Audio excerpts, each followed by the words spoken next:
last day in February.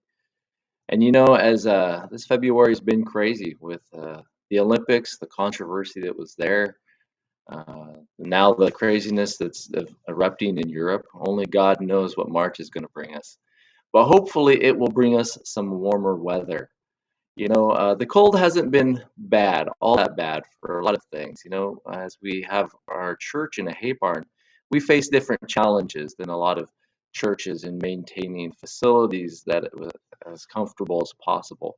And one of those things is filling propane heaters. Those tanks that we have last about 3 services between Phillips. So we've been getting to know the people around the different filling stations in the Newburgh area. And there's a guy that works at the Texaco station that's over by Napa, and his name's Charles, and I've been getting to know him.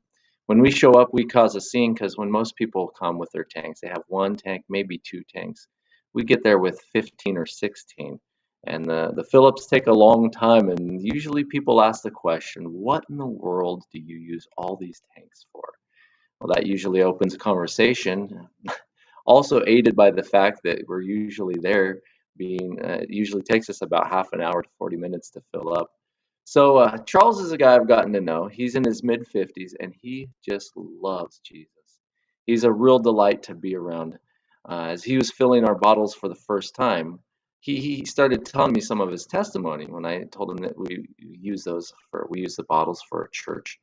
He said, he was a pretty successful guy, had a good job. He had a family, a nice car. In his words, he said he had a good life. Um, but he started drinking and eventually lost it all uh, to the point where he was living in his car in Boise. And somewhere along the way, someone had told him that he should come to Newburgh. So he got in his car and he drove as far as his gas would take him, which was somewhere in the gorge. Now, somehow he limped into town. He started Alcoholics Anonymous and he gave his life to Jesus and he got a job at Texaco. Now, materially speaking, Charles doesn't have a lot. He told me just this last time, I don't have a lot, but I'll tell you. He says, I got a roof over my head, I've got food to eat, and I've got a peace in my heart that I've never had. And because of that peace, he's doing really well. When you ask him, how you doing, Charles? He'll say, I'm doing great. Last time I was there, he gave me 2 big hugs, one when I first got there and one when I left. He's just a joy to be around. Uh, when he talks about Jesus, and his joy is evident. He might not have much, but his sins have been forgiven, and he's lighter, and he's freer, and he's a joy to be around and a joy to talk to. But I want to contrast Charles with a group of men that were written about in the 8th chapter of the Gospel of John. These guys who came to see Jesus. In John 8, starting in verse 2, we read, Now early in the morning, he, speaking of Jesus, again came to the temple, and all the people came to him, and he sat down and taught them. Then the scribes and Pharisees brought to him a woman caught in adultery. And when they had set her in the midst, this they said, testing him, that they might have something of which to accuse him. So there you have this group of men. By worldly standards, they had a lot. Historically, we know that they were pretty well off financially. They were well respected in the community. They were community leaders. They were guys whose opinions mattered. And they came to Jesus with a woman who was clearly guilty, who was clearly worthy of death according to their law, according to the law of Moses. They came to trap Jesus.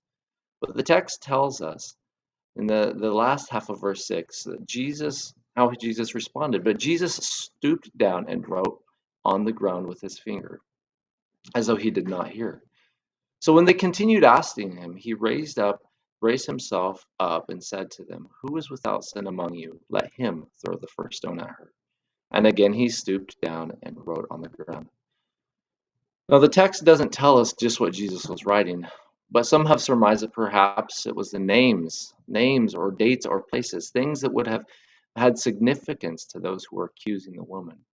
Significance in reminding them of their own sins. For as the text continues in verse 9 by saying, Then those who heard it, being convicted by their conscience, went out one by one, beginning with the oldest, even to the last. and Jesus was left alone and the woman standing in the midst. They all left. They all left with heavy conscience. They had arrived in a certainty of their own rightness, their own correctness. That Jesus was the fraud that they needed to expose, and this woman who was obviously caught in sin would just be collateral damage. They saw no way out for Jesus, but the weight of their own sins pulled them out of the game. The word says they were convicted by their own conscience and went out one by one, the oldest first, the oldest, those who had the most time to make the most mistakes, to miss the mark, to sin. But eventually everybody left because nobody is perfect. That's something we all know. We know we have all sinned. We know that, and sin has its consequences. Guilt, shame, and those, as the years go on, can be a heavy burden to carry. It can be a real weight to carry. That's why I like it when I was talking with my friend Charles, because he's lost that weight. And because of that, he's grateful, he's happy, he's light. His life has been changed by Jesus. And Jesus offers that same lightness to all. He offers to take that burden, the weight of the sin and the weight of our guilt, our shame.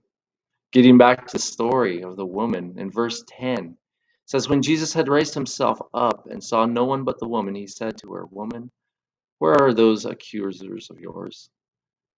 Has no one condemned you? She said, no one, Lord. And Jesus said to her, neither do I condemn you. Go and sin no more. In his letter to the Romans, chapter 8, verse 1, the Apostle Paul wrote, therefore there is now no condemnation to those who are in Christ Jesus, who do not walk according to the flesh, but according to the Spirit. No condemnation. That's real weight being taken off of our shoulders. That's real weight loss. And the best part is that it's permanent.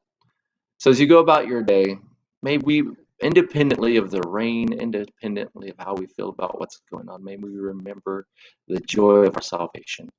Remember the lightness that we have because of it. Have a great day. Ciao.